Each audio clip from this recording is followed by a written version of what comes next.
అందరికీ నమస్కారం. సృష్టిలో ప్రతి అణువును శాసించేది, మన తలరాతను నిర్దేశించేది ఆ నవగ్రహాలే. ఆ గ్రహాల కదలికల ఆధారంగా మన జీవిత చక్రం గిర్రున తిరుగుతూ ఉంటుంది. ఈరోజు మనం అత్యంత ఆసక్తికరమైన, ఎంతో ముఖ్యమైన, అలాగే భాగోద్వేగాలకు పేదపీట వేసే రాశి గురించి మాట్లాడుకోబోతున్నాం. అదే కర్కాటక రాశి. మీరు అడిగిన విధంగా ఈ కర్కాటక రాశి వారు 2026 మే నెల రాశి ఫలాలు ఎలా ఉండబోతున్నాయి, గ్రహాల కదలికలు మీ దైవాధీన జీవితంపై, మీ ఆలోచన విధంపై ఎలాంటి భావాన్ని చూపబోతున్నాయో చాలా వివరంగా, లోతుగా విశ్లేషించుకుందాం. అసలు కర్కాటక రాశి వారు అనగానే మనకు ముందుగా గుర్తుకు వచ్చేది వారి అత్యంత సున్నితమైన మనస్తత్వం, ఎవరికి సాధ్యం కాని మొండి పట్టుదల. జ్యోతిష శాస్త్రం ప్రకారం చూసుకుంటే విశాలమైన ఆకాశంలో మెరిసే పునర్వసు నక్షత్రంలోని 4వ పాదం అనగా హి అనే అక్షరం, అలాగే పుష్యమి నక్షత్రంలోని 1, 2, 3, 4 పాదాలు అంటే హ, హే, హో, డ అనే అక్షరాలు.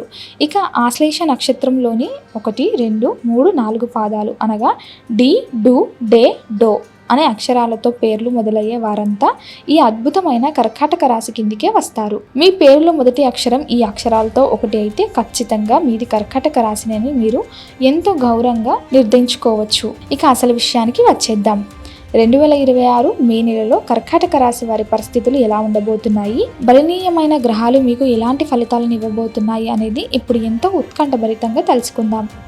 ఈ మే నెల అంతా కూడా మీరు ఒక అద్భుతమైన మంత్రంలాగా మీ మదిలో నిరంతరం గుర్తు పెట్టుకోవాల్సిన ఒకే మాట, ఎందుకైనా మంచిది అని ఆలోచించాలి. అవునండి, మీరు ఏ చిన్న నిర్ణయం తీసుకున్నా, ఏ కొత్త పని మొదలుపెట్టినా, చివరికి ఎవరితోనైనా ముఖ్యమైన విషయం మాట్లాడుతున్నా ఏ మాత్రం తొందరపడకూడదు. 1కి 2 సార్లు ఇది నాకు మంచిదేనా, దీనివల్ల భవిష్యత్తులో ఎలాంటి పరిణామాలు వస్తాయి అని దీర్ఘంగా ఆలోచించి అడుగు ముందుకు వేయడం ఈ మే నెలలో మీకు శ్రీరామ రక్ష అని చెప్పక తప్పదు.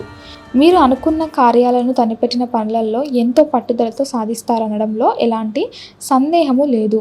మీలో అంతర్లీనంగా దాగి ఉన్న ఆ మొండి పట్టుదల ఈ క్లిష్టమైన నెలలో మిమ్మల్ని విజయపదం వైపు ముందుకు నడిపిస్తుంది. అయితే ఈ నెలలో మీకు వచ్చే ఫలితాలు మరీ అద్భుతంగా ఆకాశాన్ని తాకేలా ఉంటాయని ఖచ్చితంగా చెప్పలేను. అలాగని మరీ తీసిపారేయాలా, మిమ్మల్ని నిరాశపరిచేలా కూడా ఉండవు. కేవలం సామాన్య ఫలితాలు మాత్రమే మీరు పొందుతారు. అంటే ఒక రకమైన యావరేజ్ రిజల్ట్స్ అన్నమాట. పనులు చేసే క్రమంలో, ఆశయాలను చేరుకునే మార్గంలో కొన్ని చిక్కులు, అనుకోని అడ్డంకులు మీరు తప్పకుండా ఎదురవుతాయి. వాటన్నిటిని మీరు మీ అపారమైన తెలివితేటలతో సమయస్ఫూర్తి దాటుకుంటూ ముందుకు సాగాలి. ఈ మే నెలలో మీ జేబుకు గట్టిగా చిల్లులు పడడం ఖాయంగా కనిపిస్తుంది. ఎందుకంటే ధన వ్యయం విపరీతంగా చేస్తారు. ఖర్చులు మీ కంట్రోల్ తప్పుతాయి. అవసరం లేని వస్తువులపైన కూడా మోజుపడి డబ్బు మంచి నీళ్ళలా ఖర్చు చేసే ప్రమాదం ఉంది. కాబట్టి జేబులలో చేయి పెట్టే ముందు 100 సార్లు ఆలోచించుకోండి.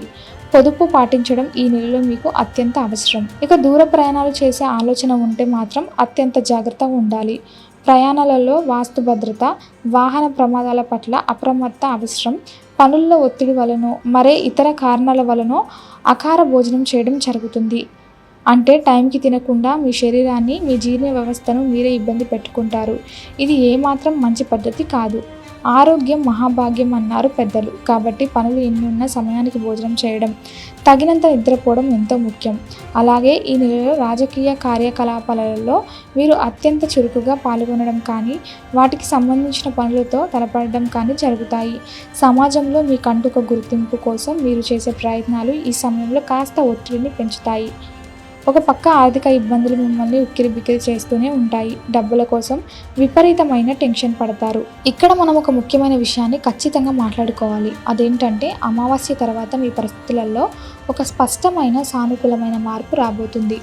అమావాస్య తర్వాత గ్రహాల అనుకూలత మెల్లగా పెరిగి అంతవరకు ఉన్న మానసిక గందరగోళం తొలగిపోవడం ప్రారంభిస్తుంది.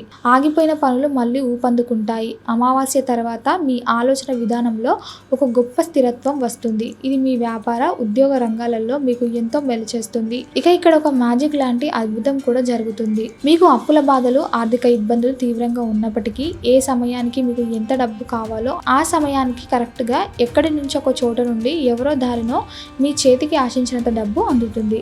మీరు ఆశ్చర్యపోయేలా ఆ భగవంతుడు మీకు సహాయం చేస్తాడు.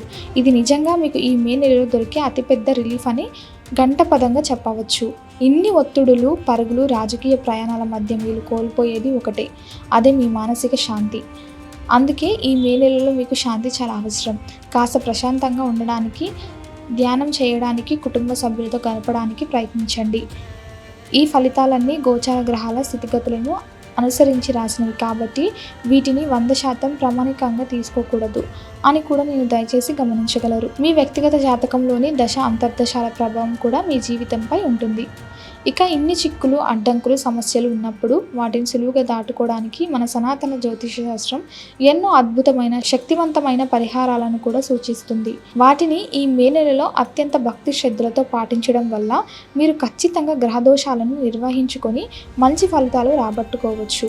ముందుగా రత్నధారణ విషయానికి వస్తే, కర్కాటక రాశిలో పునర్వసు నక్షత్రానికి చెందిన వారు గురుగ్రహ అనుగ్రహం కోసం పుష్యరాగ ఉంగురాన్ని తగిన ముహూర్తంలో ధరించడం చాలా మంచిది. అలాగే శని భగవంతుడి అనుగ్రహం కోసం పుష్యమి నక్షత్రం వాళ్ళు ఇంద్రనీలం ఉంగురాన్ని, బుధ గ్రహ కృప కోసం ఆశ్లేష నక్షత్రం వాళ్ళు పచ్చరాయి ఉంగురాన్ని అనుభవజ్ఞానులైన జ్యోతిష్కుల సహాయాలతో ధరించడం వల్ల మీరు సమాజంలో ఉన్నతమైన పదవులను, నిలకడమైన కీర్తి ప్రతిష్టలు పొందగలరు. అలాగే ప్రతి గురువారం ఉదయాన్నే లేచి స్నానాధికారాలు ముగించుకొని మీ ఇంట్లో పూజ మందిరంలో లక్ష్మీ కుబేర వ్రతం చేయడం వల్ల వ్యాపారంలోని ఊహించని తిరుగులేని అభివృద్ధిని సాధిస్తారు. ఆర్థిక లోటు అనేది రాకుండా ఆ కుబేరుడు మిమ్మల్ని అదృశ్య రూపంలో కాపాడతారు. అంతేకాకుండా పెళ్లి కాని యువతి యువకులకు వివాహ కార్యసిద్ధి కూడా ఎంతో సులభంగా కలుగుతుంది. సాక్షాత్ ఆ సిరి సంపదల తల్లి లక్ష్మీదేవికి కుంకుమార్చన చేసి సువాసన వెదజల్లే ఎర్రటి పూలతో నిష్టగా పూజించడం ఈ రాశి వారికి ఎంతో విశేషమైన, అద్భుతమైన ఫలితాలను ఇస్తుంది. ఇక ప్రతి శుక్రవారం నాడు సకల విద్య స్వరూపిణి, చదువుల తల్లి అయిన శ్రీ సరస్వతీదేవిని భక్తితో పూజించి మీ స్తోమత కొద్దీ ముత్తైదులను ఇంటికి పిలిచి వారికి పసుపు, కుంకుమ, చీర వితరణ చేస్తే చాలు. మీ పిల్లల విద్యకు మరియు మీ ఉద్యోగానికి లేదా ప్రమోషన్కు ఎదురవుతున్న అడ్డంకాలన్నీ వేసవిలో మంచులా కరిగిపోయి శాశ్వతంగా తొలగిపోతాయి. సృష్టికి మూలాధారం, ప్రత్యక్ష దైవమైన సూర్య భగవాన్ని ఆరాధన మీకు ఎంతో ముఖ్యం. ఆదివారాల విషయానికి వస్తే ఉదయాన్నే సూర్య భగవానుని ఆలయ సన్నిధికి వెళ్ళి భక్తితో ప్రదక్షిణాలు చేసి సూర్య నమస్కారాలు చేయడం ఏమాత్రం మర్చిపోకండి. ఉత్తరేణి పువ్వులతో స్వామిని అర్చన చేసి గోధుమ పిండితో చేసిన తీపి పదార్థాలను బీదలకు, పేదవారికి దానం చేయడం వల్ల మీకు ఎంతో మంచి జరుగుతుంది. మీపై ఉన్న అపవాదాలు తొలగిపోయి సమాజంలో ఉన్నత స్థానం దక్కుతుంది. అలాగే మంగళవారాలలో ధైర్యానికి, శౌర్యానికి, బలానికి ప్రతీక అయిన అంజనీపుత్రుడు ఆంజనేయ స్వామికి ప్రదక్షిణలు చేసి ఆకు పూజలు, దైవ నామస్మరణతో ఘన ఆరాధనలను నిర్వహించండి. స్వామివారికి ఎంతో ఇష్టమైన గోధుమ అప్పాలు స్వయంగా తయారు చేసి సమర్పించి వాటిని ఆలయంలోని భక్తులకు పంచిపెట్టడం వల్ల మీకున్న అకార భయాలన్నీ పోయి అద్భుతమైన శుభం కలుగుతుంది. తలపెట్టిన పనులలో విజయం సిద్ధిస్తుంది. వారం ప్రారంభమై సోమవారం నాడు మీకు వీలు కుదిరితే, సమయం, అవకాశం ఉంటే ఖచ్చితంగా శ్రీశైలం మల్లికార్జున స్వామి మరియు భ్రమరాంబిక దేవుల దర్శనం చేసుకోండి. ఈ పుణ్యక్షేత్రం దర్శనం మీకు ఎంతో మంచి శుభ ఫలితాలను, నిర్వహించమైన ఆత్మవిశ్వాసాన్ని ఇస్తుంది. అక్కడ అమ్మవారి సన్నిధిలో కుంకుమార్చన చేయడం ఎంతో పుణ్యప్రదం. అనేక రకాల మానసిక బాధలు, దీర్ఘకాలిక రోగాలతో నిరంతరం బాధపడేవారు ప్రతి శుక్రవారం నాడు సమీపంలోని విష్ణు ఆలయానికి వెళ్ళి అక్కడ శ్రీ మహావిష్ణువు చేతిలో ఉండే సుదర్శన చక్రానికి ప్రత్యేక పూజలు చేయించాలి. పవిత్రమైన తులసి దళాలు, అందమైన కళ్ళ దళాలతో స్వామిని భక్తి పరివేశంతో పూజిస్తే ఆ రోగాల తీవ్రత క్రమంగా తొలగిపోయి సంపూర్ణ ఆరోగ్యంతో పాటు అపారమైన ధనప్రాప్తి కూడా సునాయాసంగా కలుగుతుంది. బుధవారం నాడు నవగ్రహ మండపంలోని బుధగ్రహానికి ప్రదక్షిణాలు చేసి ఆకుపచ్చని రంగు పువ్వులు, ఉత్తరీని ఆకులతో శ్రద్ధగా పూజలు చేయండి. పెసరపప్పుతో చేసిన పులంగం నివేదన చేసి దానిని భక్తులకు పంచితే వ్యాపారంలో నష్టాలు పోయి ఎంతో అదృష్టం వరిస్తుంది. మీరు విపరీతమైన శారీరక, మానసిక కష్టాలతో సతమతం అవుతుంటే, ఏ పని చేసినా కలిసి రావడం లేదని బాధపడుతుంటే గురువారం నాడు రాహుగ్రహానికి ప్రదక్షిణాలు చేసి గరిక గర్భలతో పూజలు నిర్వహించండి. ఉలవ పిండిని నివేదన చేసి ఆ ప్రసాదాన్ని పవిత్రమైన గోమాతకు స్వయంగా మీ చేతులతో తినిపిస్తే మీ జీవితంలో అనుకూలమైన కష్టాలు, చీకట్లన్నీ పటాపంచలవుతాయి. మంగళవారం నాడు కుజగ్రహ దోష నివారణకై కుజగ్రహానికి ప్రదక్షిణాలు చేసి ఎర్రటి పూలతో పూజించండి. ఎరుపు రంగు వస్తువులను, కుందులను పేదవారికి దానం చేయడం ఎంతో శ్రేయస్కరం. దీనివల్ల రియల్ ఎస్టేట్ మరియు ఆస్తుల వివాదాలు సులువుగా తొలగిపోతాయి. లయకారకుడైన పరమశివుణ్ణి ఆరాధించడం ఎల్లప్పుడూ శుభకరం. సోమవారం నాడు ఆ బోల శంకరుడికి, పరమేశ్వరుడికి పంచామృతాలతో అంటే పాలు, పెరుగు, నెయ్యి, తేనె, పంచదార. అభిషేకాలు చేస్తే మీ ఈతి బాధలు, కంటికి కనిపించని శత్రుపీడలన్నీ శాశ్వతంగా మీ దరిచేరకుండా తొలగిపోతాయి. ఇక మహిళలకు సంబంధించిన ప్రత్యేకమైన ఆహారం ఏమిటంటే శుక్రవారం నాడు మహిళలు ఎంతో పవిత్రమైన కామేశ్వరి వ్రతాన్ని శ్రద్ధగా చేపట్టి ఇతర స్త్రీలను పేరంటానికి పిలిచి ముత్తైదులకు పసుపు, కుంకుమ, రవికల బట్టలు లేదా చీరలతో పాటుగా రుచికరమైన గారెలు, బూరెలు ఉండే సంపూర్ణమైన భోజనం పెడితే మీ మాంగళ్య బలం పెరిగి మీ కుటుంబానికి మీకు ఎల్లప్పుడూ అంతా మంచి జరుగుతుంది. చూశారుగా మిత్రులారా, ఈ కర్కాటక రాశి వారి 2026 మే నెల భవిష్యత్తు ఎలా ఊహించని మలుపులతో, సుదూర ప్రయాణాల, మిశ్రమ ఫలితాలతో అత్యంత ఉత్కంఠభరితంగా సాగిపోతుంది. దారిలో ఎన్నో కఠినమైన అవంతరాలు ఎదురైనా సరే మీలో నిగూఢంగా ఉన్న అంతులేని పట్టుదల, ఆత్మవిశ్వాసమే మిమ్మల్ని చీకటి నుంచి వెలుగు వైపుకి, విజయ తీరాల వైపుకి నిరంతరం ముందుకు నడిపిస్తూనే ఉంటుంది. మీరు పడుతున్న ఆర్థిక ఇబ్బందుల సమయంలో అత్యవసర సమయానికి మీ చేతికి ఎక్కడి నుంచో ఖచ్చితంగా డబ్బు అందుతుంది. కాబట్టి ఆర్థికంగా మీరు పెద్దగా భయపడాల్సిన, కృంగిపోవాల్సిన పని లేదు.